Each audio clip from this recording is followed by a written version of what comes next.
सादर प्रणाम। बड़ी बिंदी साप्ताहिक लाइव की 84वीं कड़ी में आज हमारे साथ हैं डॉक्टर स्नेह सुधा। और आज डॉक्टर स्नेह सुधा से इस मुलाकात की कड़ी में आप सभी बड़ी बिंदी का हार्दिक स्वागत है। डॉक्टर स्नेह सुधा NCERT अजमेर में असिस्टेंट प्रोफेसर हैं और इनकी शिक्षा और इनका जो ज्ञान है, इनका अनुभव है, उससे आज हम लोग लाभान्वित होंगे। इन्होंने बहुत सारा शोध कार्य भी किया है और निरंतर शिक्षा के क्षेत्र में कार्यरत हैं। और एक सुंदर संयोग भी है कि कल विश्व हिंदी दिवस हम लोग मनाएंगे, तो आज हम लोग हिंदी भाषा, हिंदी साहित्य और शिक्षा, इन सभी बिंदुओं पर डॉक्टर स्नेह सुधा से बातचीत करेंगे। डॉक्टर स्नेह सुधा, बड़ी बिंदी साप्ताहिक लाइव की इस 84वीं कड़ी में आपका हार्दिक अभिनंदन है। धन्यवाद विभा जी। आप सबों को मेरा नमस्कार। जैसा कि विभा जी ने कहा कि बड़ी बिंदी के इस कार्यक्रम में आज हम लोग शिक्षा, साहित्य, भाषा इस पर बात करेंगे। तो अगर हम शुरुआत करते हैं, शुरुआत में जैसे मैं अपनी बात अगर रखना चाहूँ, तो अगर हम लोग ये जानने की कोशिश करें कि शिक्षा जो है इसकी आवश्यकता क्यों है। ऐसे तो ये कहा जाता है कि शिक्षा जो है वो संपूर्ण व्यक्तित्व के निर्माण के लिए आवश्यक है, मनुष्य के निर्माण के लिए आवश्यक है। लेकिन अगर हम वर्तमान परिप्रेक्ष्य में देखते हैं तो वर्तमान परिप्रेक्ष्य में इसकी दिशा बदलती जा रही है। शिक्षा जो है वो रोजगार उन्मुख इतनी ज्यादा होती जा रही है कि व्यक्ति जो है वो इस चीज पर ध्यान नहीं दे रहा है कि उसके व्यक्तित्व का निर्माण कैसे हो। इसके कारण क्या हो रहा है, इसके कारण जो है जो हमारा समाज है, वो हमारा समाज जो है वो बहुत बेहतर तरीके से हमारे सामने नहीं आ पा रहा है। अगर हम इस तरह से देखते हैं कि जो शिक्षा है, शिक्षा में अब भाषा, साहित्य, इसकी भूमिका जो है उतनी अधिक नहीं देखी जा रही है, या फिर ये कहें कि बच्चे जो हैं इसके महत्व को नहीं समझ पा रहे हैं। बच्चे ये सोच रहे हैं कि शिक्षा जो है वो सिर्फ और सिर्फ इसलिए है कि ताकि वो अच्छी नौकरी प्राप्त कर सकें, या फिर शिक्षा प्राप्त करने के समय उनको अच्छे अच्छे नंबर मिल सकें। तो ये कुछ चीजें जो हैं, अगर हम ये देखते हैं कि शिक्षा जो है सिर्फ और सिर्फ रोजगार के लिए की जाए तो इससे हमें क्या फायदे और क्या नुकसान है। सबसे बड़ी बात तो ये है कि जो हमारा नैतिक मूल्य है वो कहीं ना कहीं पीछे छूटता जा रहा है। इसके कारण समाज में जो घटनाएं हम देख रहे हैं, स्त्रियों के साथ जितनी घटनाएं हो रही हैं, छोटी छोटी बच्चियों के साथ, बड़ी बुजुर्ग महिलाओं के साथ, तो ये छेड़छाड़ की घटनाएं, ये तो उसका एक हिस्सा है। अगर हम उसे माने कि नहीं यही सब कुछ है तो ये बहुत बड़ा हिस्सा है, लेकिन इसके साथ भी बहुत कुछ ऐसा है जो शिक्षा से प्रभावित हो रहा है, शिक्षा के जो स्वरूप को हम देख रहे हैं उससे प्रभावित हो रहा है। अब जैसे इसको हम इस तरह से देख सकते हैं कि बड़े बुजुर्ग जो हैं, जो उनका सम्मान बच्चे नहीं कर पा रहे हैं, या फिर उनकी बात नहीं सुनना चाह रहे हैं, या फिर उनको लगता है कि जो वो जानते हैं वो बेहतर जानते हैं, अपने बड़े बुजुर्गों से बेहतर जानते हैं, अनुभवों की जो थाती है उससे वो इनकार कर रहे हैं। ऐसा क्यों हो रहा है? क्योंकि जो हमारी सांस्कृतिक परंपरा है उससे छूटते जा रहे हैं।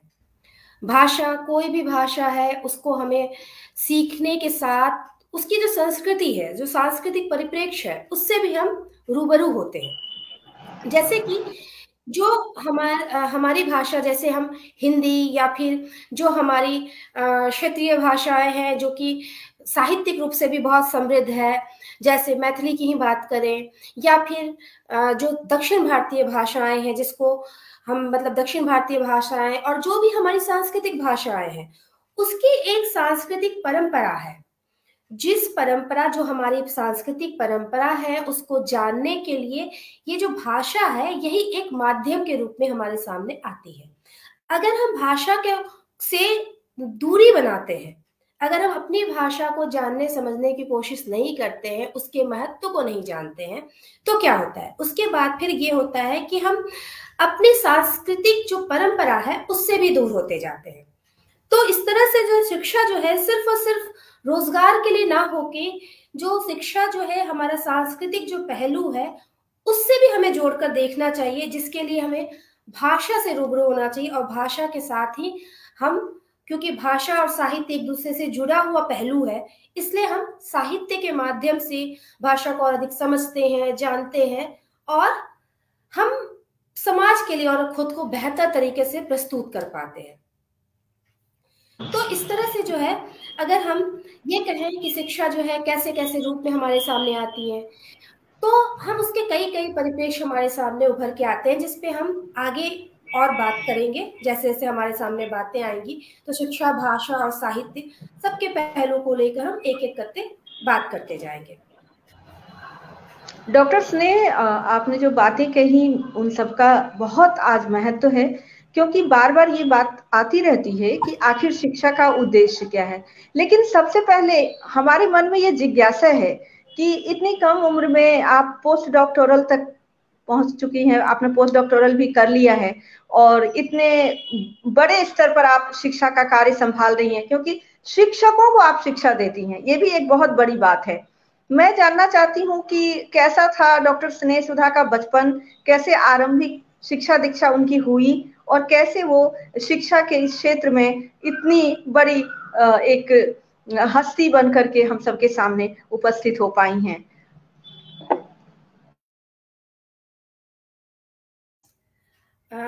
विभा जी को धन्यवाद। ऐसी कोई बड़ी हस्ती वाली बात तो नहीं है, लेकिन हाँ, ये जरूर है कि जब शिक्षा के क्षेत्र में हम आते हैं, एक एक करके हम चीजें जानते हैं, समझते हैं। तो अभी मैं क्षेत्रीय शिक्षा संस्थान अजमेर एनसीईआरटी की एक शाखा है, उसमें कार्यरत हूँ। तो यहाँ मैं बीए बीएड को हिंदी पढ़ाती हूँ, और ये जो कार्यक्रम है, बीए बीएड का जो कार्यक्रम है, ये 4 वर्षीय है। तो ये 4 वर्षीय कार्यक्रम है, जिसमें जो है बच्चों को 12वीं के बाद यहाँ पे जो एक प्रवेश परीक्षा होती है, और उसके बाद फिर उनकी 12वीं के जो नंबर होते हैं उसके आधार पे उन्हें यहाँ प्रवेश मिलता है, और हम उन्हें दोहरी डिग्री जो है वो प्रदान करते हैं। एक तो जो ग्रेजुएशन की डिग्री है वो प्रदान करते हैं, और उसके साथ ही हम उन्हें बीएड की डिग्री भी प्रदान करते हैं।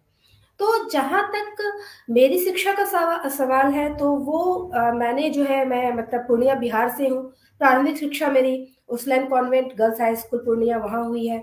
उसके बाद फिर मैंने पटना यूनिवर्सिटी का जो मगध महिला कॉलेज है वहाँ से पढ़ाई की। फिर बीएचयू के महिला महाविद्यालय से ग्रेजुएशन और पोस्ट ग्रेजुएशन में वहाँ हिंदी विभाग, और उसके बाद फिर मैं जेएनयू आ गई, जहाँ पे फिर मैंने एमफिल, पीएचडी और पोस्ट डॉक किया।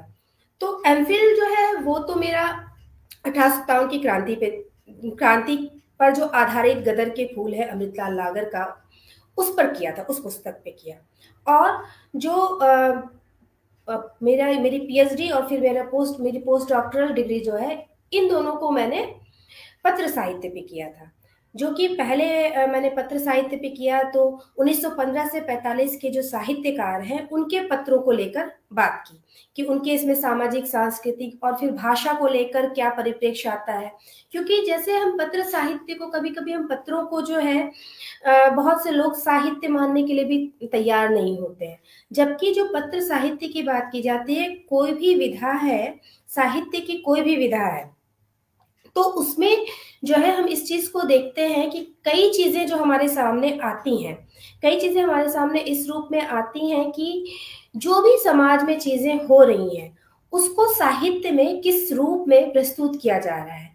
और पत्रों के माध्यम से जब हम देखते हैं तो पत्रों में क्या होता है कि एक साहित्यकार दूसरे साहित्यकार से अपनी बातें जो है वो रखता है, किस रूप में रख रहा है, उससे भी बहुत सारी चीजें हमारे सामने उभर कर आती है।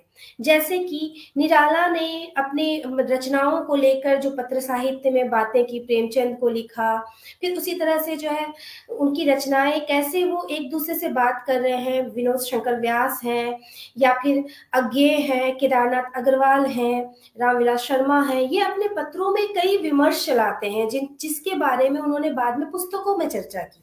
लेकिन भाषागत व्यवहार को लेकर कई सारी चीजें उन्होंने एक दूसरे की रचनाओं पर बात की।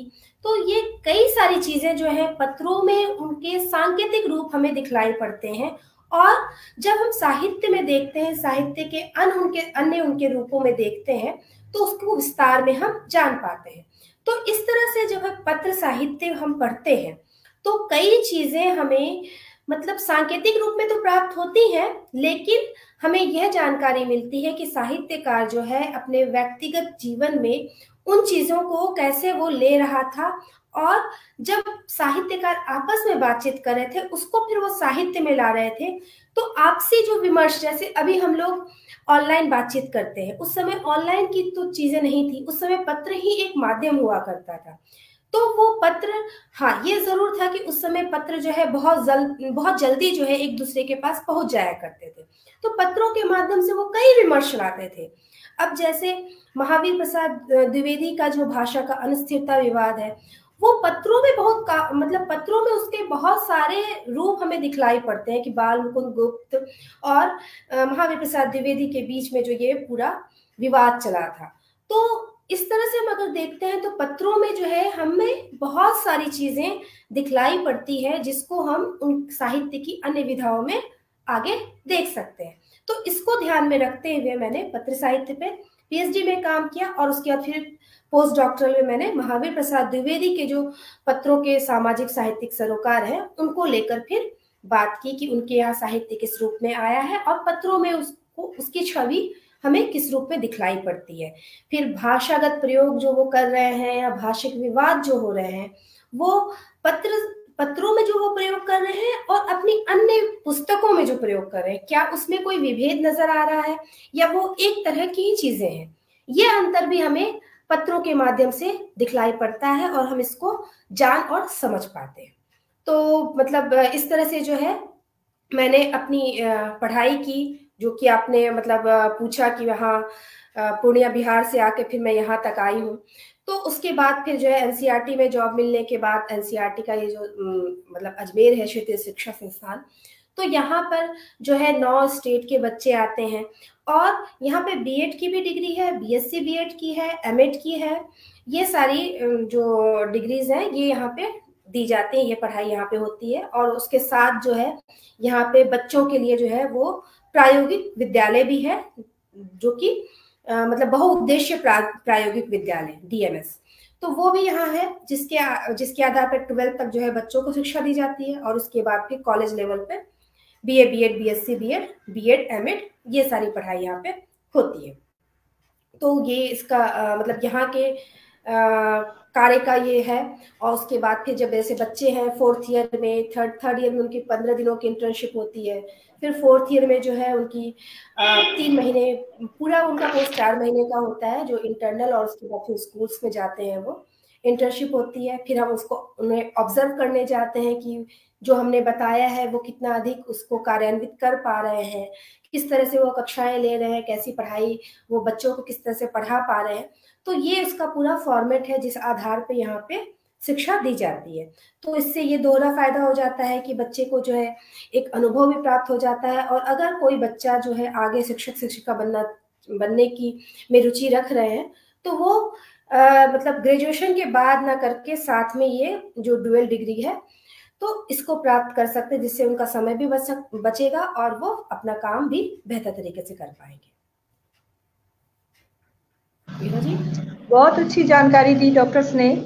मैं जानना चाहती हूँ कि आज जबकि इंटरडिसिप्लिनरी पर बहुत बल है और अंतर अनुशासनात्मक पढ़ाई की बात की जाती है, ऐसे में भाषा और शिक्षा का स्तर आगे बढ़ने की बजाय कई बार हमें ऐसा लगता है कि पीछे जा रहा है। तो यह जो अंतर अनुशासन पर इतना बल हम लोग दे रहे हैं, इसके क्या फायदे और नुकसान हैं, और इसको बढ़ावा देते समय हमें किन बातों का ध्यान रखना चाहिए? जैसे अंतर अनुशासन मतलब इसकी जो बात की जाती है कि शिक्षा जो है वो अंतर विषयक भी होना चाहिए और उसमें कई अनुशासन भी आने चाहिए एक साथ। फायदे नुकसान हमेशा ही दोनों चीजों के होते हैं। तो जैसे अगर हम कोई विषय पढ़ते हैं, अब अगर मैं ये कहूँ, जैसे शुरुआत से हम बात ऐसे कर सकते हैं कि भाषा को जो ये कहा जाता है, कोई भी शिक्षक कोई भी शिक्षिका है, सबसे पहले वो भाषा का शिक्षक या भाषा की शिक्षिका है। किस रूप में? क्योंकि भाषा का शिक्षण जो है वो आपको दोनों रूपों में होता है, कि भाषा जो है हमारे माध्यम के रूप में आती है और भाषा जो है वो एक विषय के रूप में है। तो जब हम अंतर विषयात्मकता की बात करते हैं तो उसमें क्या होता है कि कई विषयों को जोड़ने की बात की जाती है कि कई विषय जोड़ के बात की जाए, या फिर जो आजकल मतलब पढ़ाई के साथ जो है कला संस्कृति इसको जोड़ने की बात की जाती है। जो यहाँ यहाँ जो कोर्सेज चलाए जाते हैं उसमें हम दो मतलब सेकेंड ईयर में जो है, सेकेंड ईयर में इनको सोसाइटी से जोड़ के कुछ एक्टिविटीज करवाते हैं, और उसके बाद फिर उसी तरह से जो है इनकी कला और संस्कृति इससे जोड़ के इनको काम करवाते हैं, जिसमें इनको संगीत की शिक्षा भी दी जाती है, फिर उसके बाद फिर योग वगैरह की शिक्षा भी दी जाती है। तो जैसे कि मैंने कहा या विभा जी ने पूछा कि इससे फायदे और नुकसान क्या क्या है, तो फायदे की बात की जाए तो सबसे बड़ी बात तो ये आती है कि बच्चा जो है कई विषयों से जुड़ पाता है। हम जब उसे साहित्य पढ़ा रहे हैं तो साहित्य का जो अंतर वस्तु ली गई है, या फिर जो कथा वस्तु जो भी हम उपन्यास पढ़ा रहे हैं, कहानी पढ़ा रहे हैं, उसकी कथा वस्तु जो है सिर्फ और सिर्फ समाज से सीधे सीधे लिया जाए ये आवश्यक नहीं होता है। सही है कि साहित्य जो है वो समाज का दर्पण है, लेकिन इसमें जो है अन्य विषयों की चीजें भी आती हैं, जैसे कि इतिहास। अगर जयशंकर प्रसाद लिख रहे हैं, वो ऐतिहासिक विषय को उठाकर अपनी बात रख रहे हैं, तो उसमें इतिहास आ रहा है और सरल तरीके से आ रहा है, क्योंकि जब हम साहित्य में आते हैं तो उसी विषय को सरल तरीके से समझाया जाता है, या वो चीजें हमारे सामने आती हैं, जिससे कि बच्चा जो है बहुत अच्छे तरीके से समझ पाता है। उसी तरह से भौगोलिक पृष्ठभूमि जो हमारी है, उन चीजों की बात भी साहित्य में जब आती है तो वो चीजें भी बहुत सरल तरीके से उनके सामने आ पाती है। लेकिन जैसे जो अभी बात की जा रही है कला संस्कृति, जो आर्ट इंटीग्रेशन की बात की जाती है, तो उसमें क्या होता है कि कई बार शिक्षक शिक्षिकाएं जो हैं वो पढ़ाने के क्रम में जो मतलब इतना ज्यादा उस चीज को कला से जोड़ने में, पढ़ाई को कला से जोड़ने में इतने ज्यादा इन्वॉल्व हो जाते हैं कि मूल विषय कहीं ना कहीं छूटता चला जाता है, या फिर ये कह लें कि बच्चे भी जो है उसको उसके मतलब ग्लोरिफिकेशन, उसको अलंकृत करने में इतना ज्यादा ध्यान देने लग जाते हैं कि मूल विषय छूटने लगता है।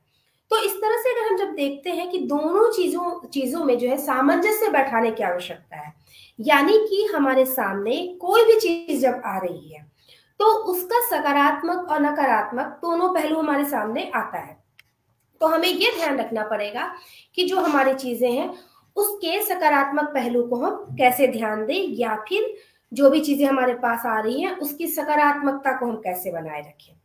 उसके सकारात्मक चीजों को कि कला संस्कृति सामाजिक जो परिप्रेक्ष्य है उससे जब हम जोड़ के बात कर रहे हैं तो उसको हम कैसे बच्चों को इस तरह से बताएं कि वो उनके लिए सकारात्मक रूप से सामने आए। वो मतलब जैसे अगर ये कहें कि अब कोई भी उदाहरण ले सकते हैं, जैसे कि एनसीईआरटी की किताब उठाएं, उसमें से कोई अगर हम पाठ लें, जैसे कि ऊंट चला है, ऊंट चला पाठ लेते हैं, तो उसमें जो है अगर हम बच्चे को उसका गायन करके बता रहे हैं, उसके वो ऊंट के इसके साथ बता रहे हैं कि ऊंट कैसे चलता है, ये सारी चीजें अच्छी हैं कि बच्चे की उसमें रुचि पैदा होती है।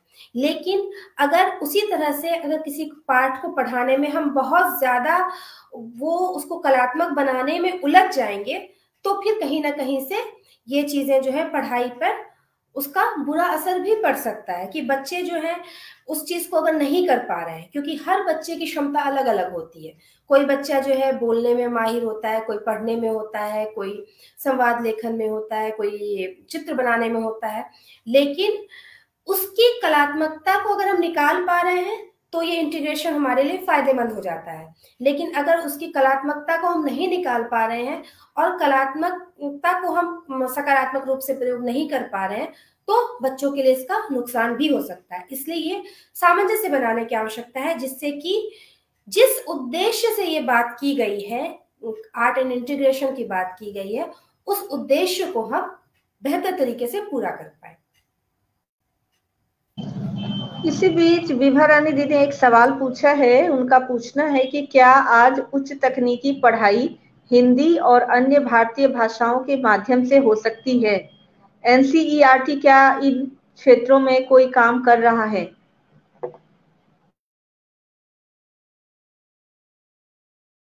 जैसे ये सवाल पूछा गया है कि अन्य विषयों की पढ़ाई जो है वो हमारी क्षेत्रीय भाषाओं में की जा सकती है या नहीं की जा सकती है, एनसीईआरटी इस पे क्या काम कर रही है। तो यहाँ जो है एनसीईआरटी में एनईपी की जो बहुभाषिकता है उसको बहुत अधिक प्रयोग में लाने की कोशिश की जा रही है, प्रयास चल रहे हैं। और अभी जैसे टेक्स्ट बुक निर्माण फिर से मतलब शुरू होने वाला है, फिर से टेक्स्ट बुक मतलब रिव्यू होने वाली है चीजें, तो उसमें बहुभाषिकता को और अधिक ध्यान रखा जाएगा। तो जहां तक तकनीकी शिक्षा की बात है, उसके लिए भी क्षेत्रीय भाषाओं में थोड़ी मुश्किल तो आएगी जब तक कि हमारे पास पारिभाषिक शब्दावली नहीं आती है। और पारिभाषिक शब्दावली के निर्माण के लिए यह आवश्यक है कि हम चीजों से जुड़े, और जो शब्द जो हैं, शब्दों के प्रयोग जो होते हैं वो जैसे कि एक एक तरह से आप कह लीजिए कि जो समाज में कोई शब्द है उसका जो अर्थ है वो धीरे धीरे स्वीकृति पाता है। कोई शब्द जो है, जैसे पानी कहने से जो अर्थ निकलता है, पेड़ कहने से जो अर्थ निकलता है, वह अर्थ सीधे सीधे उसी रूप में पहले से नहीं आया था। मतलब ये एक कह लीजिए कि जो शब्द का जो अर्थ है उसको समाज की स्वीकृति मिलती है, तब वो शब्द जो है उस अर्थ के लिए रूढ़ होता है। और उसी तरह से कभी कभी धीरे धीरे जो शब्दों के अर्थ में परिवर्तन भी होता है। जैसे कि असुर शब्द जो है पहले देवता के लिए था, फिर उसके बाद वो दानव के लिए प्रयोग होने लगा।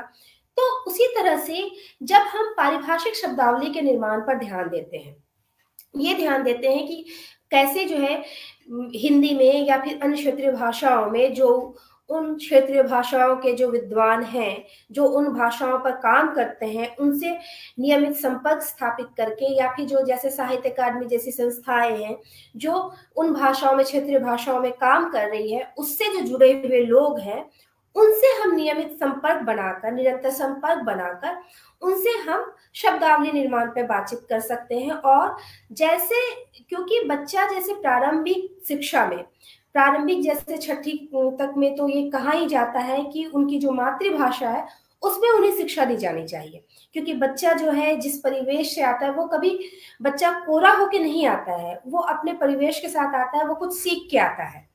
तो जब वो सीख के आता है, लेकिन उसकी जो अपनी भाषिक संपदा है वो उसके साथ आता है। तो हम जब जो बहुभाषिकता की बात की जा रही है, तो उसपे हम बच्चे के ज्ञान को जोड़ते हैं। जैसे कि मान लीजिए माध्यम जब हमारे यहाँ हिंदी या इंग्लिश माध्यम के रूप में है, तो उसमें जो उनकी क्षेत्रीय भाषाओं का जो ज्ञान है उसके बीच में हम एक सेतु तैयार करते हैं। उन्हें ये बताते हैं कि बच्चे, तुमने जो ये सीखा है, इसी इसी शब्द को इस भाषा में यह कहते हैं। तो ये जब हम जोड़ के उनको बताते हैं तो उन्हें ये लगता है कि अभी तक का जो उनका जीवन था, अभी तक जो उन्होंने सीखा, वही कुछ आगे बढ़ के उनकी शिक्षा में आ रहा है। तो ये कुछ परिवार, मतलब उसमें ही कुछ जुड़ाव हो रहा है। उन्होंने अभी तक जो सीखा है वो चीजें व्यर्थ नहीं गई हैं। और जब हम जो अकादमी है उनसे, उनके जो विद्वान है उनसे जुड़कर पारिभाषिक शब्दावलियों के निर्माण पर काम करते हैं, तो वो शब्दावली निर्माण जो है, वो शब्दावलियां जब हमारे पास होती हैं, तो फिर ये तकनीकी शिक्षा जो है वो भी संभव है कि हम ये जो हमारी जो क्षेत्रीय भाषाएं हैं उसमें दी जा सके। क्योंकि उस सबसे जरूरी इसमें है, क्योंकि ऐसे शिक्षा तो बहुभाषिकता को इसमें दिया ही जा रहा है, जोर दिया जा रहा है। प्राथमिक शिक्षा में बहुभाषिकता की बात की जाती है, की जा रही है, मातृभाषा में शिक्षा की बात की जा रही है। लेकिन तकनीकी शिक्षा के लिए पारिभाषिक शब्दावली बहुत अधिक आवश्यक है, जिसके निर्माण के बिना जो है क्षेत्रीय भाषाओं में जो ये आपकी शिक्षा है वो बहुभाषिकता के रूप में संभव नहीं है। आज प्रतियोगिता का युग है और इस प्रतियोगिता के युग में बहुत बार निराशा से सामना करना पड़ता है और कई बार युवा अवसाद में चले जाते हैं और कई बार यह अवसाद आत्महत्या के लिए भी उन्हें उकसाता है।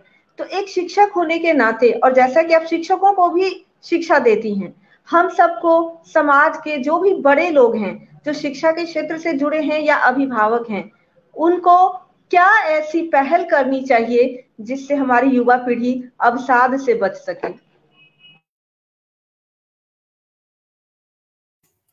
ये बहुत अच्छा सवाल आपने पूछा है विभा जी, कि जो हम अवसाद की बात करते हैं कि हमारी युवा पीढ़ी जो है अवसाद के साथ जी रही है, या उनके अंदर जो है एक अवसाद पैदा हो रहा है।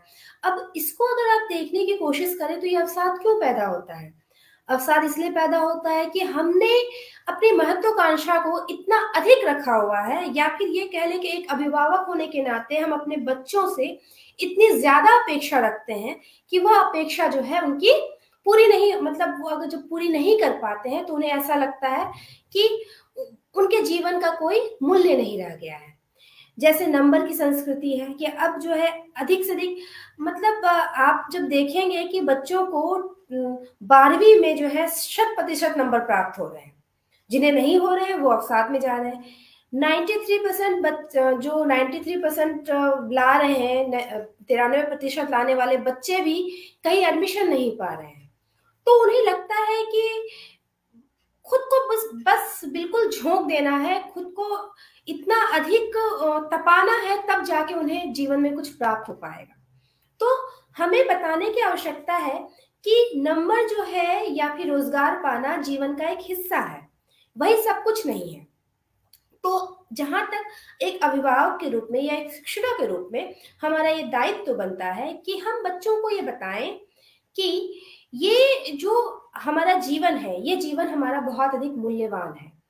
इस जीवन ये जीवन मूल्यवान है, और इस जीवन में जो कुछ भी होता है वो उसका एक पहलू है, सब मिला के जीवन बनता है।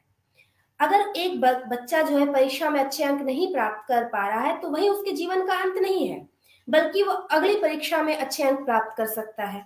एक अगर क्षेत्र में वो अच्छा नहीं कर पा रहा है तो संभवतः उसके लिए वो क्षेत्र नहीं है, वो दूसरे क्षेत्र में उससे बेहतर कर सकता है।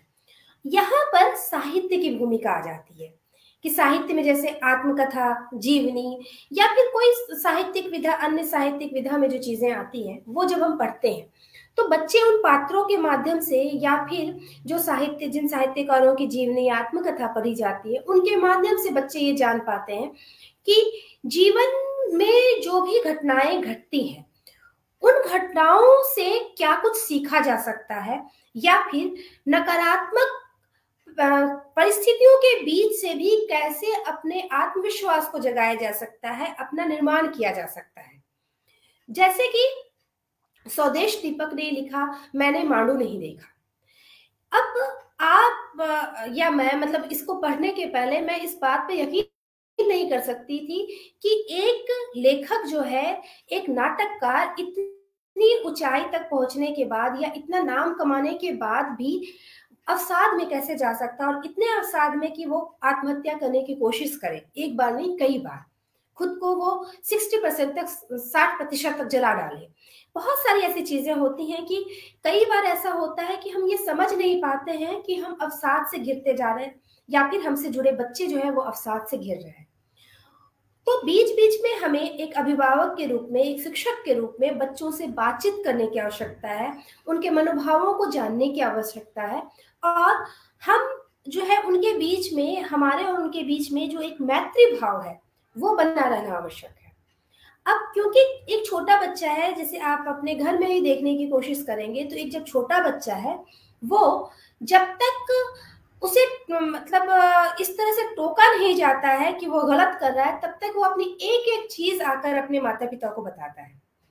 एक एक वो उसने क्या किया है, यहाँ तक कि मान लीजिए उसने अगर छोटी मोटी चोरियां की हैं, अगर वो परीक्षा में उसने चीटिंग की है, तो वो भी आके वो खुशी खुशी बताता है कि उसको लगता है कि हाँ उसे बताना चाहिए, वो एक एक बात बताता है। लेकिन जब उसे ये पता चलता है कि उसकी बातों को उसके अभिभावक समझ नहीं पा रहे हैं, उसके माता पिता समझ नहीं पा रहे हैं, या फिर बाद में चलकर उसको हथियार बना रहे हैं, कि जैसे अगर मान लीजिए बच्चे ने ये बताया कि आज मैंने होमवर्क नहीं किया था, तो उस समय माता पिता आराम से सुन ले, और उसके बाद फिर बाद में अगर उसको हथियार बनाए कि तुम तो ऐसे हो कि तुम होमवर्क भी नहीं करते हो, तो उसके बाद क्या है कि बच्चे और माता पिता के बीच का जो मैत्रीपूर्ण संबंध है वो कहीं ना कहीं खंडित होता है। उसके बाद बच्चा जो है धीरे धीरे दूरी बनाने लगता है, फिर उसके मन में जो जिज्ञासाएं आती है उसके लिए वो गलत राह पकड़ता है, गलत दोस्तों, गलत संगत में पड़ता है। तो उस संगत में पढ़ने के बाद जो वो कभी वो डिप्रेशन में जाता है, अवसाद में जाता है, तो उसके बाद वो दोस्त जो है उसको जुए की लत लगाते हैं, ड्रग्स की लत लगाते हैं, तो धीरे धीरे वो आत्महत्या की तरफ उसके कदम बढ़ने लगते हैं, या फिर वो धीरे धीरे जो है बुरी लत की तरफ बढ़ने लगता है, बुराइयों की तरफ वो अग्रसर निरंतर होता जाता है। तो इसलिए ये आवश्यकता है कि चाहे आप शिक्षक की भूमिका में हो, चाहे वो आप माता पिता या अभिभावक की भूमिका में, लेकिन जो बच्चा है उसके साथ वो मैत्रीपूर्ण संबंध की, ताकि वो अपनी सारी बातें आपको बताना बेहतर समझे, या सबसे अच्छा उसे ये लगे कि वो आपसे अपनी बात साझा करे। ये बहुत बड़ी एक आवश्यकता है। आज की युवा पीढ़ी जो है वो कैसे मतलब उसकी एक एक गतिविधि हम जान पाए, वो क्या कर रहा है वो चीज हम जान पाए, इसके लिए आवश्यक है कि हम अपने घर के बच्चे और युवा जो भी हैं उनको जान पाए। इसके लिए आवश्यक है कि हम उनसे मैत्रीपूर्ण संबंध बना के रखें, और साथ ही उन्हें साहित्य से भी जोड़ के रखें। सिर्फ साहित्य नहीं, कला की अन्य जो विधाएं हैं उससे भी जोड़ के रखें, जिससे कि बच्चा जो है ये जो अवसाद से निकलने का ये कई माध्यम, जैसे आपने खुद अपने जीवन में भी देखा होगा, कई बार बहुत निराशा होने पर, कई कोई फिल्म देखने के बाद या कोई किताब पढ़ने के बाद हम तो आप तरोताजा हो जाते हैं, आपके अंदर नई ऊर्जा का संचार होता है। तो ये सारी चीजें तभी संभव है जबकि बच्चे को हम ये बताएं कि भाषा, साहित्य, कला, इन चीजों का जीवन में क्या महत्व है और इनको जीवन में उतारने की कैसे आवश्यकता है, या इन चीजों को उतारना किस रूप में आवश्यक है। बहुत धन्यवाद डॉक्टर स्नेह। और शैक्षणिक दायित्व निभाने के साथ साथ आप निरंतर सर्जनात्मक लेखन और शोधपरक लेखन दोनों में सक्रिय रही हैं। और जहां तक मेरी जानकारी है, आपकी कुछ प्रमुख पुस्तकें हैं, जिसमें प्रमुख हिंदी कवि और काव्य रीतिकाल, इसके साथ साथ वक्त बेवक्त कविता संग्रह, पर्दे के पीछे से बेखौफ आवाजें, और छोटी शब्दों की अदालत में, ये आपकी पुस्तकें हैं। तो क्या आज हम लोगों को आपकी किसी भी रचना को सुनने का अवसर मिलेगा क्या?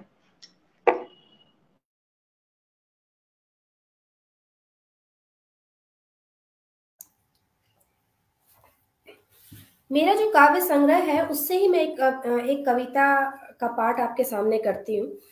जो ये विषय जो है ये नया विषय नहीं है, ये विषय जो है आप लोगों ने मतलब कई बार देखा होगा, समाचारों में भी सुना होगा।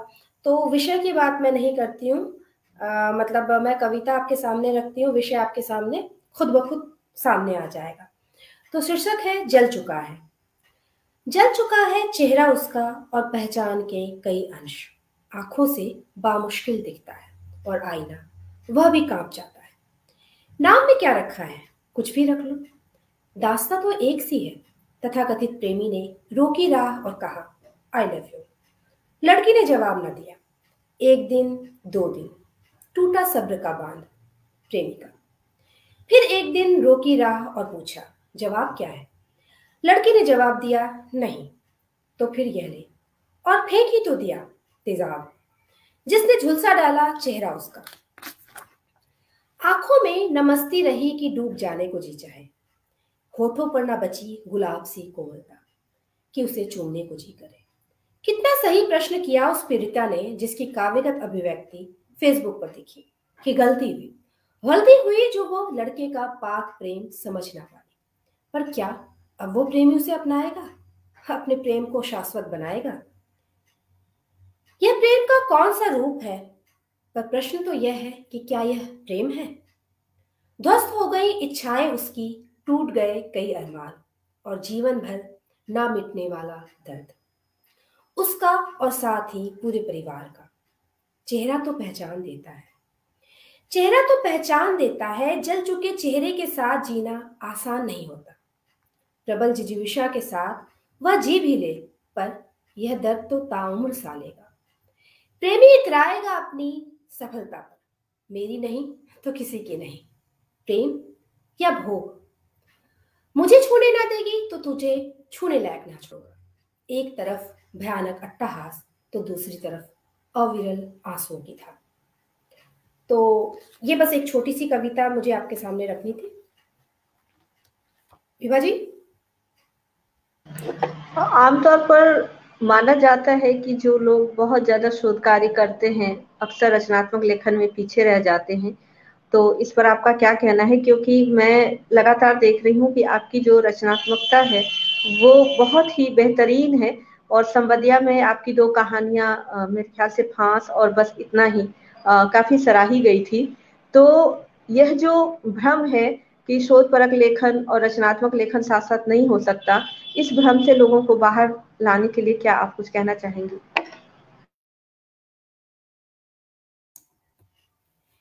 ये भी आपका प्रश्न बहुत बेहतरीन है।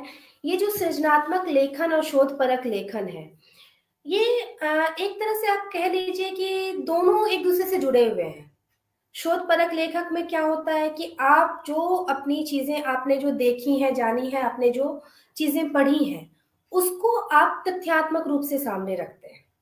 और सृजनात्मक लेखन में क्या है, उसको आप कलात्मक रूप में सामने रखते हैं।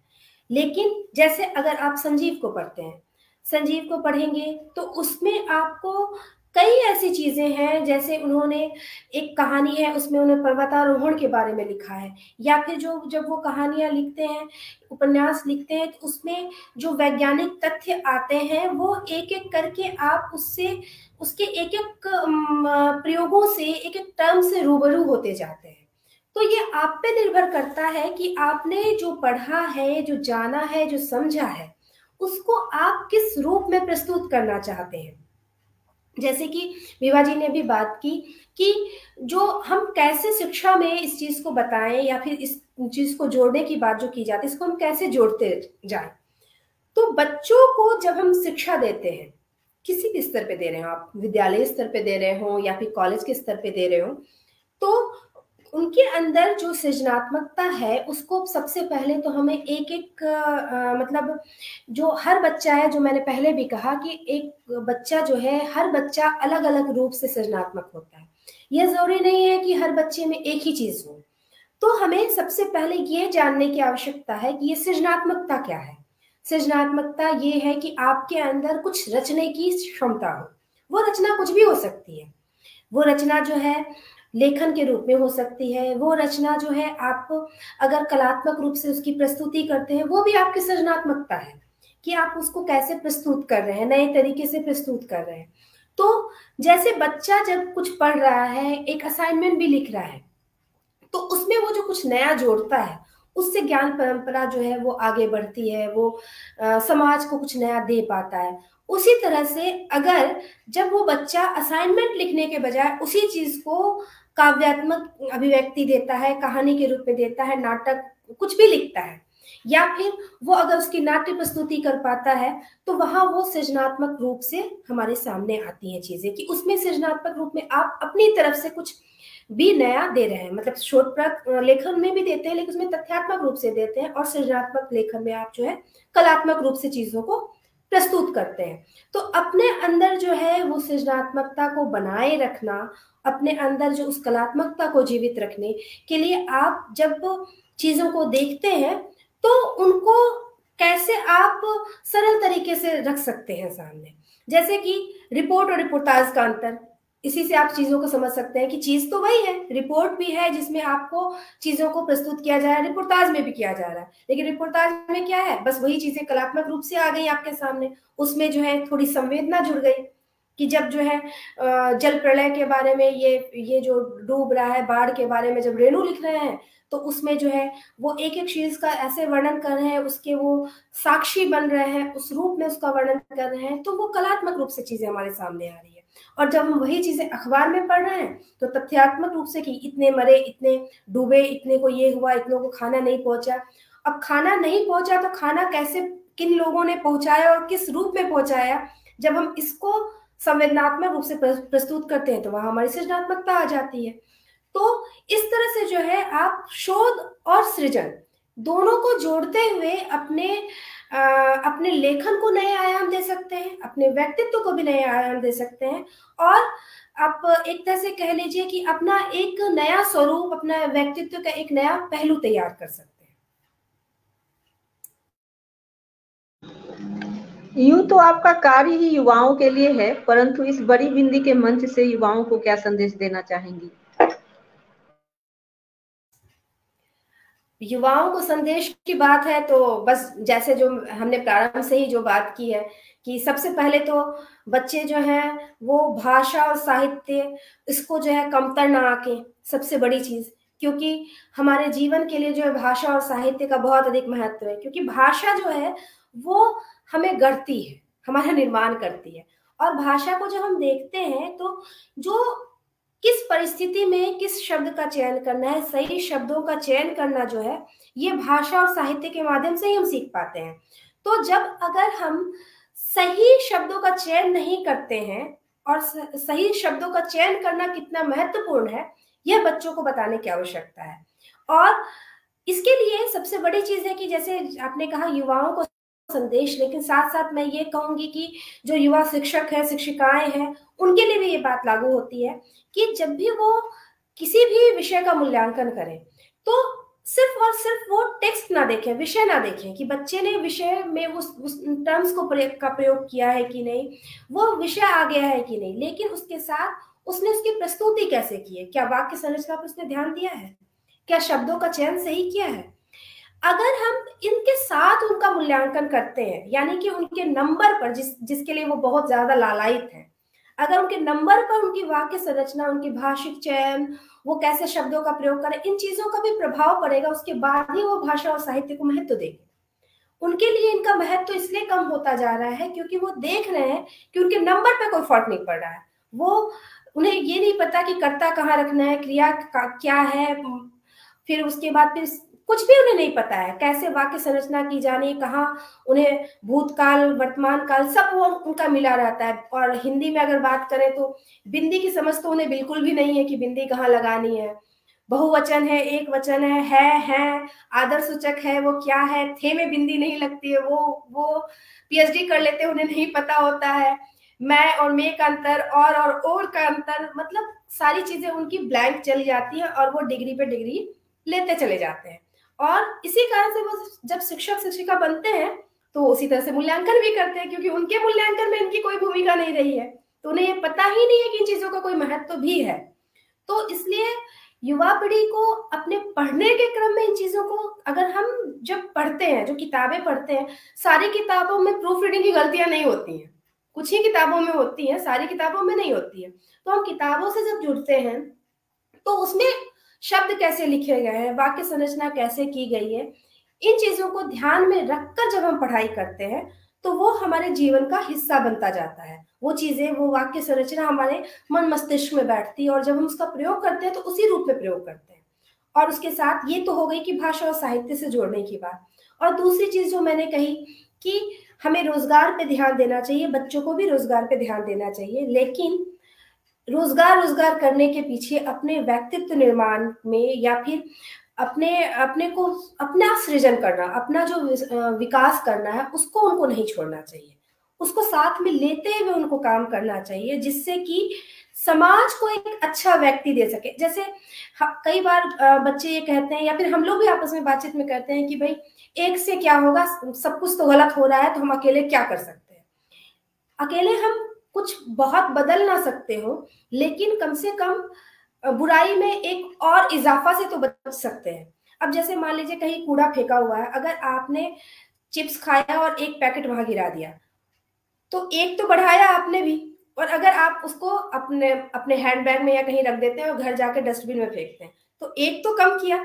तो वही आपके व्यक्तित्व में भी ये चीजें आती हैं कि अगर हम अपना व्यवहार अच्छा रखते हैं, दुनिया क्या कर रही है वो भी एक पहलू है, लेकिन अगर हम अपने व्यवहार से शुरुआत करते हैं, अपने घर से शुरुआत करते हैं, तो शायद धीरे धीरे अच्छाई की संख्या बढ़ जाए और समाज में जो इतनी सारी बुराइयां नजर आ रही है उन चीजों में कुछ ना कुछ धीरे धीरे कमी आती जाए और हमारा समाज जैसा हम चाहते हैं वैसा बन पाए। इसके लिए शुरुआत तो हमें अपनी तरफ से ही करनी पड़ेगी, अपनी तरफ से, अपने घर से, जहां हम पढ़ाते हैं उस संस्थान से इस तरह से जो है धीरे धीरे करके इसका विकास हो सकता है। और युवा पीढ़ी जो है वो अवसाद जो चीजें हैं, मतलब अपना वो एम, अपना लक्ष्य जो है वो ऊंचा रखे, लेकिन उस लक्ष्य को प्राप्त करने में खुद को इतना कमतर ना बनाए, यानी कि दूसरे से वो अपनी तुलना इतनी ज्यादा ना करे कि उनका जीवन जो है वो बोझिल हो जाए। जीवन में बहुत चीजों की महत्ता होती है, तो वो धीरे धीरे सब चीजों को अगर वो अच्छा करने का प्रयास करते हैं, या फिर जैसे कह लीजिए कि पढ़ाई के साथ वो खेल कूद भी पे भी ध्यान दें, कुछ कला, कुछ जो उनकी रुचि है उस रुचियों पर, उन रुचियों पर ध्यान दें, तो वो अवसाद से बच सकते हैं। क्योंकि अवसाद से घिरना जो है वो धीरे धीरे जो है हमें अंदर से खोखला बनाता जाता है। कई बार ऐसा होता है कि हम सामाजिक रूप से जो है बहुत अच्छा कर पाते हैं, आप कई डिग्रियां ले लेंगी, आपका बैंक बैलेंस बढ़ता जाएगा, लेकिन अगर आप अंदर से संतुष्ट नहीं है, तो शायद ये सारी चीजें जो है जीवन के जो अंतिम पड़ाव में कह लीजिए, या फिर जीवन का वो पड़ाव जहां आप छोटी मोटी बीमारियों से या किसी भी ऐसी चीज से या फिर पारिवारिक समस्याओं से घिर जाए, उन समस्याओं में ये जो आर्थिक चीजें हैं वो सहयोगात्मक चीजें हो सकती हैं, लेकिन सिर्फ और सिर्फ इनके माध्यम से आप अपनी परिस्थितियों का मुकाबला नहीं कर सकते हैं। तो इसके लिए आपको अपने व्यक्तित्व को सुदृढ़ बनाने की आवश्यकता है, अपना जो चरित्र है उसके निर्माण पर भी ध्यान देने की आवश्यकता है। तो इसमें जो है कला, संस्कृति, भाषा, साहित्य, इन सब की अपनी अपनी भूमिका होती है। इस भूमिका को हमें स्वीकार करने की आवश्यकता है, युवा पीढ़ी को स्वीकार करने की आवश्यकता है, और इसे अपने जीवन में उतारने की आवश्यकता है। तो बस इतना ही। डॉक्टर स्नेह, आपने बड़ी बिंदी के आमंत्रण को स्वीकार किया, हमारे साथ आपने अपनी बातें रखी और अपने विचार साझा किए और इतने अमूल्य सुझाव दिए। बड़ी बिंदी के इस मंच से हम आपका हार्दिक आभार प्रकट करते हैं और उम्मीद करते हैं कि भविष्य में जब भी हम आपको आमंत्रित करेंगे, आप हमारे बीच आएंगी और फिर से अपने अमूल्य सुझाव हम सबको देंगी। बहुत बहुत आभार, धन्यवाद। और इसी के साथ अपनी सभी बड़ी बिंदियों को एक बार फिर से याद धन्यवाद। दिलाना चाहूंगी कि बड़ी बिंदी का कोई आर्थिक आधार नहीं है, इसलिए कृपया बाय मी अ कॉफी के लिंक पर अवश्य जाएं और कम से कम एक और अधिक से अधिक जितनी भी आप चाहें कॉफी अवश्य खरीदें और बड़ी बिंदी को सहयोग करें। अगले रविवार फिर मिलेंगे एक और बड़ी बिंदी के साथ। तब तक प्रणाम। प्रणाम, धन्यवाद।